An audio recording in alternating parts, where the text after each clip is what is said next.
Bon, Elias, il a fallu s'employer pour venir à bout de cette équipe-là qui ne vous a pas laissé la partie facile, quoi.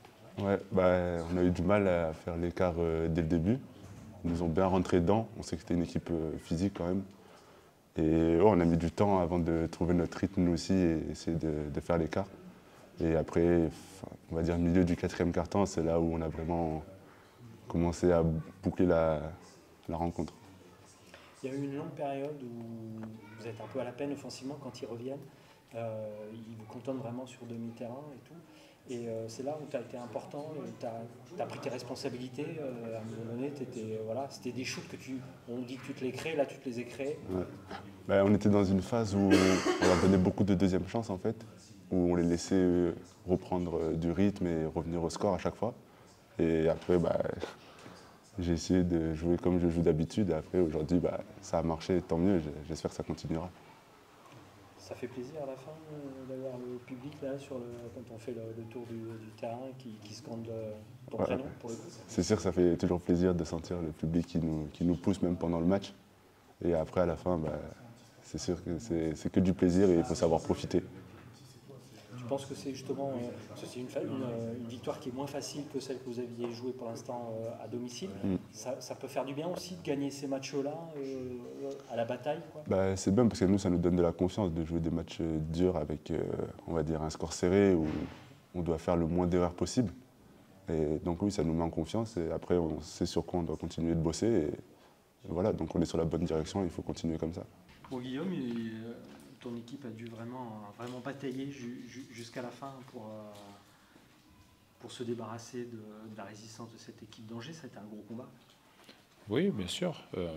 Comme on commence à être habitué au feuilleton de la Pro B avec cette intensité qui monte, et en plus, plus les matchs sont rapprochés, plus parfois les joueurs ont des temps faibles à l'intérieur des matchs. Et des fois c'est un côté, des fois c'est de l'autre, des fois un petit peu les deux équipes en même temps. Et puis des fois ça remonte, comme dans le troisième quart-temps, où là il y a une espèce... Alors qu'on avait un niveau de maîtrise un petit peu sur le match, avec ce plus 10, plus 11, et puis on autorise 2 tirs à 3 points, un petit peu facile, et puis le match revient à 4, puis à 2. Et donc là, forcément, la physionomie du match change, l'agressivité adverse remonte. L'agressivité est positive, c'est le jeu, ils viennent chercher tous les ballons. Et j'ai bien aimé dans le dernier quart-temps 2 choses. Un, c'est que enfin on a commencé à contrôler notre raquette. On n'autorise que 4 points dans la raquette dans le dernier quart-temps. Donc ça, c'était une chose positive. Et surtout, on a arrêté de donner des deuxièmes chances. Jusqu'au quatrième quart-temps, on était derrière au rebond, à la bataille du rebond.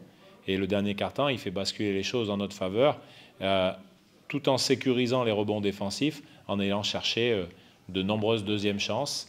Il y a un panier notamment, d'ailleurs c'est son seul panier du match, mais il est crucial pour moi, c'est le panier à 3 points d'Ibrahim Djambo derrière le rebond. Ça c'est un panier qui nous redonne ces 8 points, là à peu près, quelque chose comme ça. Et ça c'est un moment clé parce que ça nous permet de jouer un petit peu avec sérénité dans ce dernier quart. Après, dans ce dernier quart, on a réussi à alterner aussi défense. Notre passage en zone, je pense, a permis de casser un petit peu la rythmique dans laquelle s'installait Angers. Et puis de l'autre côté, on a pu compter sur un joueur qui a réussi à orienter le jeu. Il a joué comme deuxième meneur de jeu toute la soirée. Donc il faut aussi le féliciter pour son match. Il a été très efficace, notamment dans le tir à 2 points. Et puis il a gardé beaucoup de contrôle. Ce que je disais, surtout, il a marqué à un moment donné des paniers importants au moment où vous aviez moins de solutions, où on vous sentait plus à la peine offensivement. Bien sûr, il a marqué des paniers, que ce soit en première ou deuxième mi-temps, quand il y avait 1 ou 2 paniers d'écart. Donc c'est vraiment un des axes pour lui d'avoir du leadership, d'être dans la création quand il y a des moments de difficulté pour l'équipe. Et c'est d'autant plus remarquable de le faire contre un des meilleurs défenseurs de la division, Tommy Ghezala, qui s'est quand même bien employé pour réduire son impact. Donc ça, c'est bien. Et puis c'est bien que tous ses coéquipiers aussi aient répondu présent autour, soit pour l'aider à se démarquer, soit pour être disponible pour qu'il puisse libérer de bons ballons. Et là-dessus, nos 2 ailiers ont eu aussi pas mal d'impact, Mamadou Guissé et Noah Penda. Donc voilà, bon, ce soir, c'est eux qui ont un petit peu plus récolté les fruits du travail collectif. Mais il y a eu de la participation de tout le monde, hein, les 24 passes décisives, les 11 interceptions, les 18 rebonds off.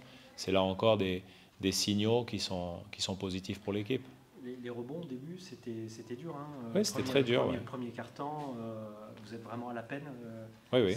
Donc ton équipe a su remettre le curseur, l'agressivité qu'il a fallu pour renverser finalement la bataille. Oui, c'était un match important parce qu'on part sur un road trip.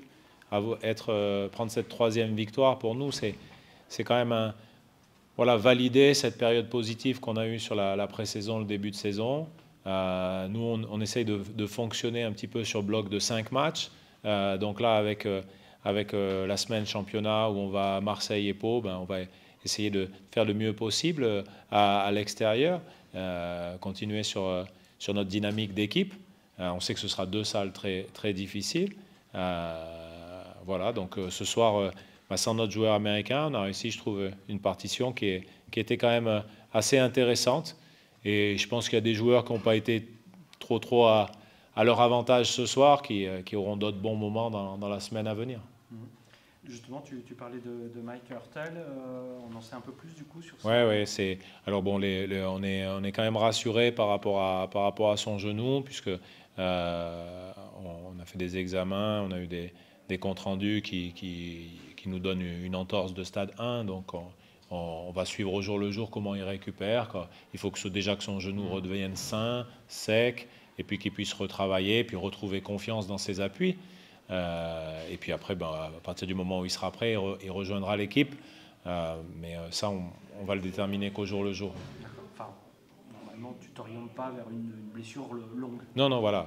A priori, sauf si on avait raté quelque chose avec le corps médical. Mais là, on a été très réactifs, que ce soit le club ou les gens autour de nous au niveau médical. Donc, je pense qu'on a eu des garanties sur les imageries et la lecture de ces images. Donc, c'est plutôt rassurant.